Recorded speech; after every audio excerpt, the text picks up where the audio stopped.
Officer Johnny Hendrickson helped Mitch pay off his debt and save $800 a month. Johnny called Mitch for a 6-month post-closing checkup and informed him his credit score was now over 700. Then Johnny helped Mitch lower his rate, remove the PMI, and save him another $400 a month while covering all his closing costs. Let's review. Team Hochberg loan officer Johnny Hendrickson helped Mitch eliminate his debt, save $1,200 a month, and improve his scores over 100 points. Team Hochberg's helped thousands of radio listeners, but we can't help if you don't call 855-563-2843 or visit 56david.com. That's 855-563-2843 or visit that website you know you love, 56david.com. Atlantic Coast Mortgage, Equal Housing Lender, NMLS 643114. Now, from the Signature Bank Studios, this hour of the Shaun Thompson Show is sponsored exclusively by DonleyAuctions.com. They need your guns. Sell for top dollar. DonleyAuctions.com.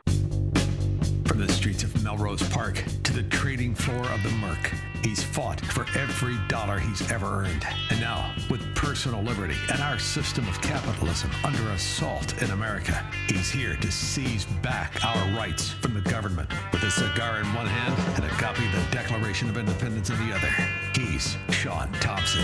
And this is the Shaun Thompson Show. Some folks are born made to wave the flag. Ooh, they're red, white, I literally thank God every day. Every day. Not just because I have a fantastic job. Not even because I get to talk to great people like my next guest. But because I can remember a time in this country when it wasn't about division, it was about protection of America. It's true, Squirrel. You wouldn't believe it. There was a time when it didn't really matter if someone was a Democrat or a Republican. They wanted what's best for the country. And along with that time, Squirrel, there was a time that even the government bureaucracy, before treason became normalized, even the government bureaucracy wanted what's best for the country. It was ironically during the Cold War. My next guest represents that time. More importantly, he represents a time when the FBI wasn't a cover Gestapo for corruption, when it actually wanted what was best for the country and rooted out saboteurs even in the FBI. My next guest is specifically that special agent, former counterintelligence special agent, author of A Traitor in the FBI. He worked during the KGB espionage era where he really found a home. He ran double agents, recruited hostile intelligence officers. He understood how important it was to protect this country, and he did it proud. He is Wayne Barnes. How are you, Wayne? I'm really well, Shaun. Thank you for having me back. I appreciate it. Well, I had such a good time during our last conversation because you represent a time when it was just something that you took for granted because everybody wanted our country to succeed, and I mean that. Now, to me, when someone tells me what party they are, it's a confession of a traitor in my book. But then again, I'm from Chicago. And you know as well as I do that Chicago has always been the capital of communists and mafia where it married perfectly. And that's what this city really represents, isn't it? Well, I came from a time in the Bureau when a supervisor would come out of his office, point at three agents and say, you go to the airport, arrest this guy. No one would think, let me see, that's two Democrats and one Republican. Nothing like that ever occurred. There was no politics when I was in the Bureau. But if you see someone at headquarters in recent years change a affidavit for a FISA warrant so that it says the opposite of what is true, I mean, they should be not just booted from the Bureau, they should be put in jail.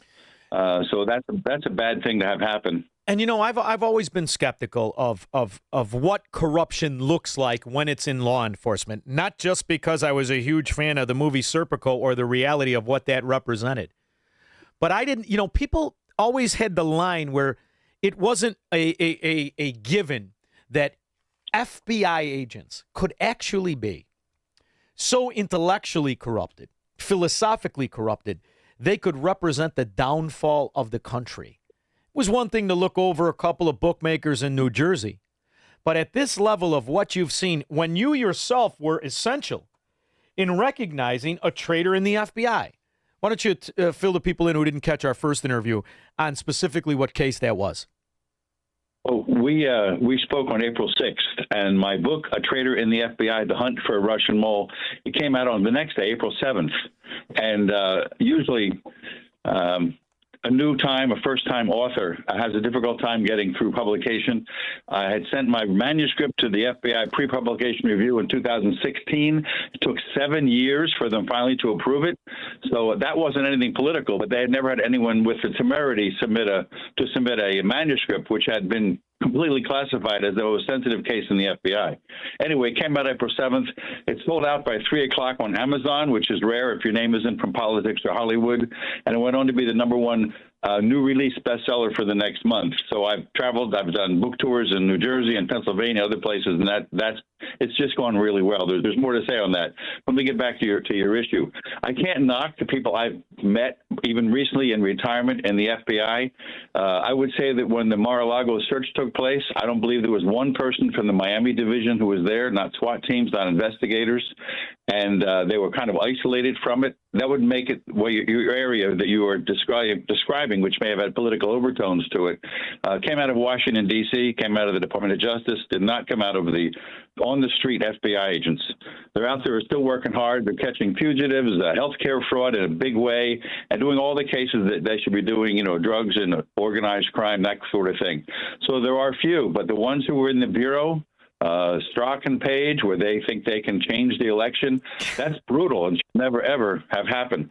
But not only is that 1%, it's much less than 1%. But again, the bad apple gives the whole barrel a bad name. Oh, yeah. And that's what the problem is now.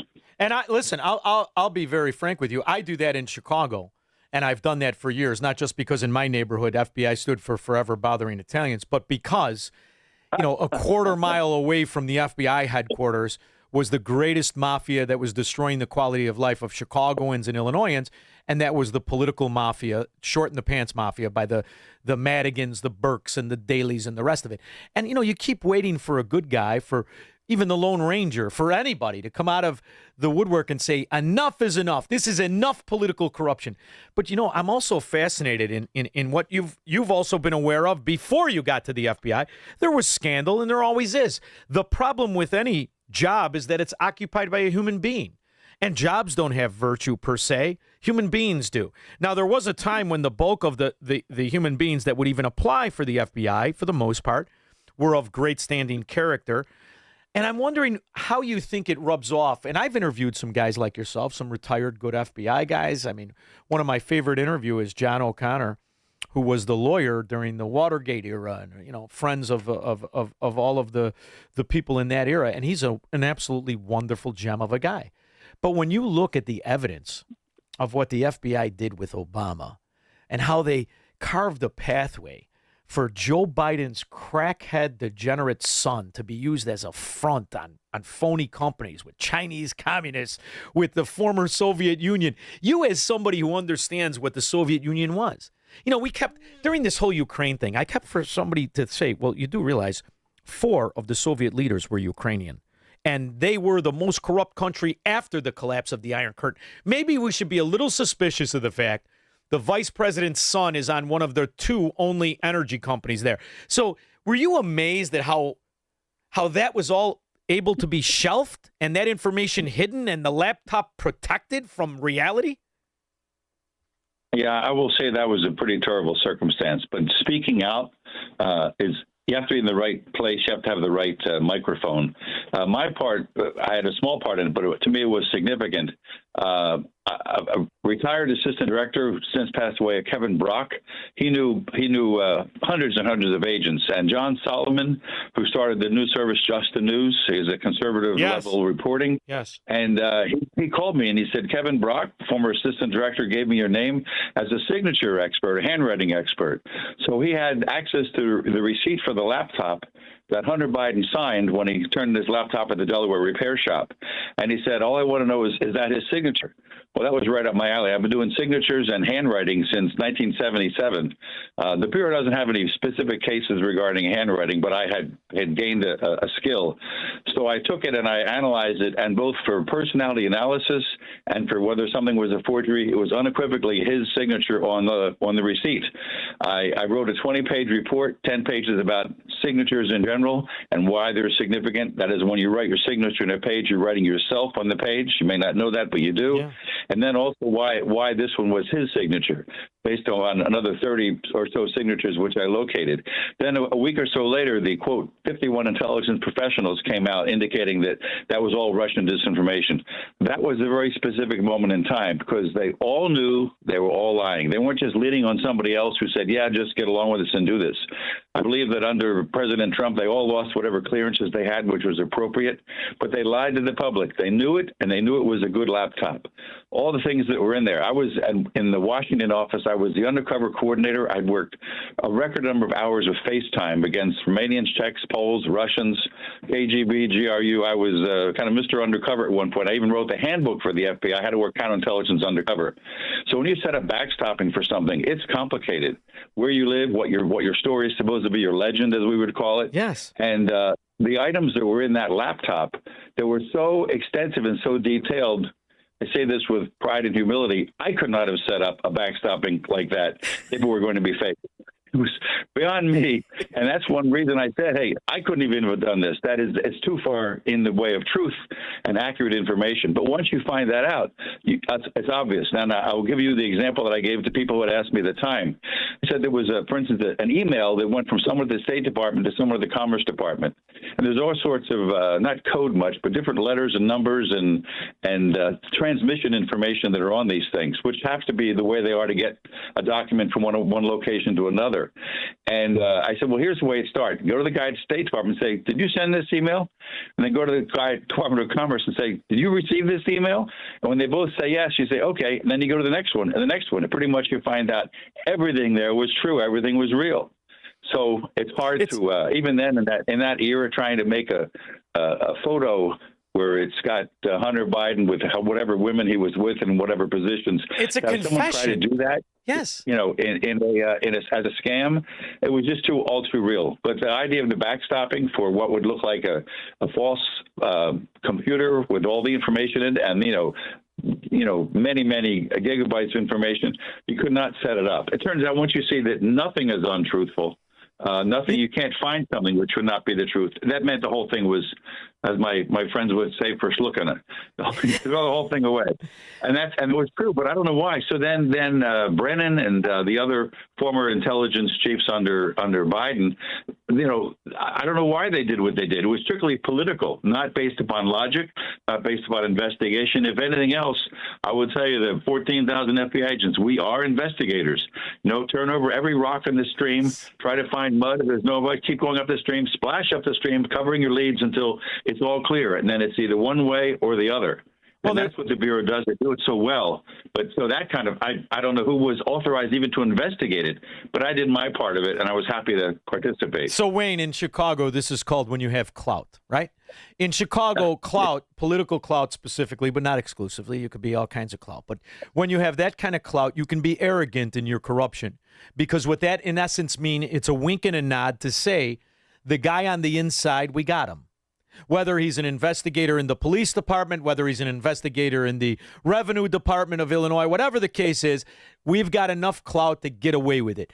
And that's what I never thought would become universal or obvious as it has since Barack Obama. But really, if I think about it, it's really Hillary Clinton and Bill Clinton that changed the moray of our society, where criminality and the ability to get away with it became normal. I mean, when you go back and you look at Joe Biden and you look at his legacy of corruption, you could trace him back to the 70s. Joe Biden was always a moron, always steeped in scandal. The sister and the brother always set up his bagman. Then with his own kids, unbelievable. But who broke the real cake?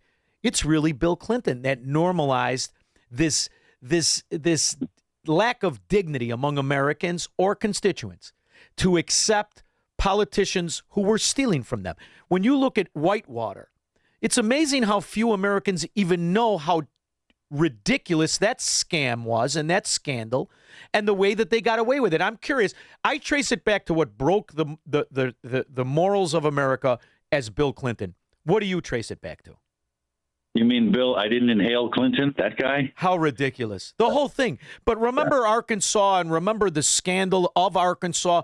But when he was running for governor, the Whitewater scandal. his wife working for Rose Law Firm, the document destruction, the fact that they were selling landlocked property to seniors. They were robbing everybody, including their friends. And it just is a footnote to a footnote now. Yeah, it's a really terrible situation. Whenever someone in the media uses the term "this is a scandal worse than Watergate" or as bad as Watergate, this should go down in history. What they did, the whole idea of the Russia Gate, the Russia disinformation. I can only imagine Putin just sitting there, laughing Of course he is. in the Kremlin at how insane this was that Americans were buying on this. It was just so bad and wrong, and they all knew it was a lie. All of it was a lie. Yes. And when President Trump says, that never happened, I wasn't there, that didn't happen. There were enough people in the media on the liberal side that didn't believe him, or they didn't, quote, know who to believe. But you have to investigate. Just like the laptop, you have to investigate it. And then the idea of having a false report made by the guy in London, which was never the Steele verified, dossier. never backstopped, never clarified. You investigate. How could they not investigate that? Well, and sometimes senior people at headquarters may get involved in an investigation, like it happened with Strzok and Page, and I think Kleinschmidt was the other one, and others, the names that came out in public anyway. FBI is not an investigative area. They are managers. They are administrators. And one of the problems had been, and I can only say this with what I believe and what I understood, but when you become an agent, I don't think we've discussed this, but you go through Quantico at the FBI Academy. I mean, I was an agent, to give you my lineage. Before there was an FBI Academy, I became an agent. I went through training at the old post office in Washington. When I went through training, the Hoover building was a 100-foot hole in the ground under construction. And also J. Edgar Hoover was still alive for a year while I was still an agent. So that puts me in an era, far going back. But from the very beginning, you had to have honesty and truth and decency. And that was it. So when you went to Quantico after that, they had a path that ran through the woods. And there would be roots from trees sticking out, and rocks were so big to pull out. And instead of people spraining their ankles and tripping on these things, they just painted them all gold, a bright color. So everybody knew that when you ran through the woods, and that was a special thing in the Bureau that was exercise and training. And they ended up calling this the Yellow Brick Road. And everybody who's in the Bureau knows the Yellow Brick Road.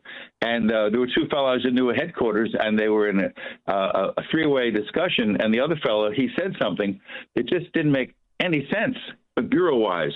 And the two agents who I'd known, they looked at each other and didn't get it. And then finally someone said, he never ran the Yellow Brick Road.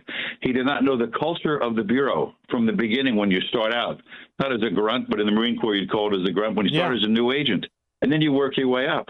But I think it was Louis Freeh who first brought some managers over from the Department of Justice, managerial level people. So he wanted people in the Bureau who may have been good managers in theory, but they did not know the culture of the Bureau. And that was really a problem, because everybody at Main Justice at that level were political appointees.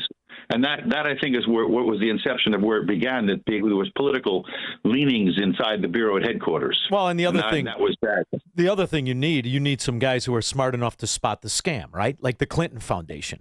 Who would spot the Clinton Foundation as what it really is, a vestibule and a payoff of corruption, other than a guy who understands how to work a scam on the street, right? That's a street scam.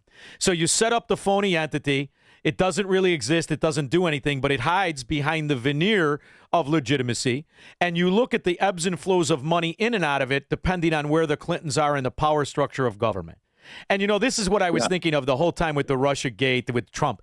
The accusation, I call her the Duchess of Chafington instead of Hillary. She is a Chicago mafia Democrat and nothing more, but she's smart in her deception, because the accusation is always the practice. So when she was accusing Trump of being an asset for corrupt former Soviet Union, it was her that did that. When she accused Trump of selling favoritism and government power, or what he would do, it was her that already did that as Secretary of State. And when you look at the Uranium One deal, when you look at the Clinton Foundation itself, what it's been doing since it's set up, and who set it up, who was the consultant for the Clinton Foundation, was Jeffrey Epstein.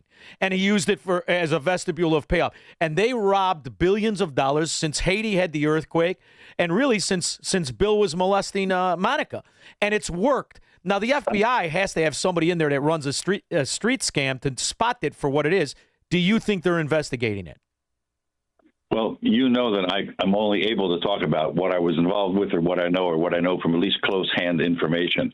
And I was in the Washington field office from 1974 to 1990, and then moved to San Diego, which was one of the reasons I was able to work this particular, intelligence case, the gray suit case, where Hansen was the bad guy. Mm-hmm. But when I was in Washington, you have authorities in FBI agent. You have a gun. You can take away people's freedom. You can, draw the gun, and you have ability to go through doors that other people just don't have. And that was what agent life was like. When Merrick Garland was the Attorney General, and the option was there to have certain of these things investigated, it should have been an option. They should go investigate, find out what's going on. I had a chapter in a book which was called Always Knock on the Door. And you get to a door and they say, I can't go in there. And it's not, excuse me, I'm in the FBI. I'm going through this door. You want to help me or not? Yes. Yeah. How did that work out? That's a concept. Yeah. It worked out well every time. And it isn't that you have to be ballsy, but you have the authority to do it. But you want truth and justice. Without the white horse and the black Lone Ranger mask, you are the guy who has to figure it and solve it. And there's an army of these people who are so good, so honest, so sincere. And there's so many of them. But the idea of having the permission or authority to be able to investigate this particular matter. And that's it. So when they get some senior people either assigning cases or declining cases to be investigated, that drove them crazy. I mean, if you're working healthcare fraud, someone says, hey, we have a special meeting. There's a squad being set up as an organized setting to investigate this particular circumstance, like happened in Minnesota recently with a healthcare fraud, that sort of a thing. But they would have investigations which covered certain areas. And you got to let the Bureau go. Let the agents who want to do this do it. And you can't have Justice Department jump in and say either don't investigate that or we'll take care of this. Headquarters does not investigate. They're administrators. I had talked to agents I knew for years. They've been at headquarters for like 7 or 8 years. Well, your reading paper comes from the field. That's your job. You don't investigate at headquarters. You're an administrator. You're a manager. So I met one of these fellows on the street, and I hadn't seen him for a while, and he was such a decent guy. And I didn't know, how are things going? Knowing I was still out there catching bad guys in the streets and, fighting crime and intelligence spies and all that kind of stuff. And he said, I am so far from the work of the agent on the street, I don't know if I could ever get back to it. So when you look at that is what happens.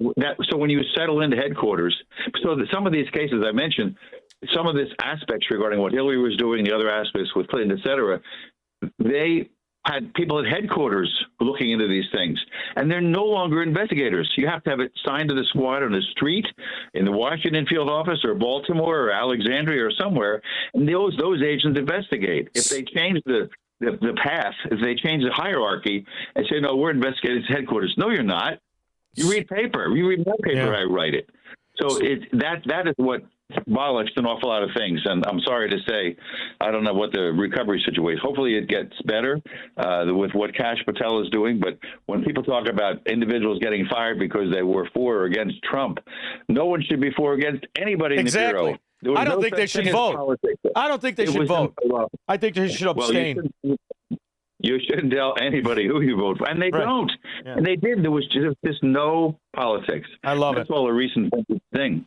Well, one thing I've noticed too, Wayne, I've noticed, and I'm sure you have, from coast to coast, the arrests are going up in the scandals of robbing our entitlement system, whether it's Medicare or Medicaid or entitlements, in the breaking up of this Indian crime syndicate that did everything from deal drugs to murder people and all this. So I think Kash it looks to me like he's doing good. But before I let you go, I'm up against the clock. If you were to grade him an A, B, C, D, or F, how would you grade him? Kash Patel? Yes. You're talking about my future. I would say B+. All right. I think he's doing really well. He's doing really well, but the problem is there's so many things that are still hidden. You've got to uncover them. Yeah. And it doesn't mean when you find someone who's like dirty, find someone who's got, dirt on their hands. Some people at headquarters, I mean, they were stuck. Hey, Wayne. The person above them, person below them had a certain leaning, and, what are you going to do? Wayne, you're talking to a Chicago audience. You know what a B+ is called in my neighborhood? The honor roll. Wayne Barnes, thanks for making time for joining me. I truly appreciate it. Okay. The book, A Traitor in the FBI. Thank you for making time for me, Wayne. I really appreciate it. My pleasure. I'm happy to be on. Thank you much, Shaun. Thank you. We'll be back with your calls and comments. This is the Shaun Thompson Show, where Democrats are always wrong, Republicans are seldom right, and politicians are never, ever to be trusted. On AM 560, The Answer. You're probably listening to this in your car, so let me ask.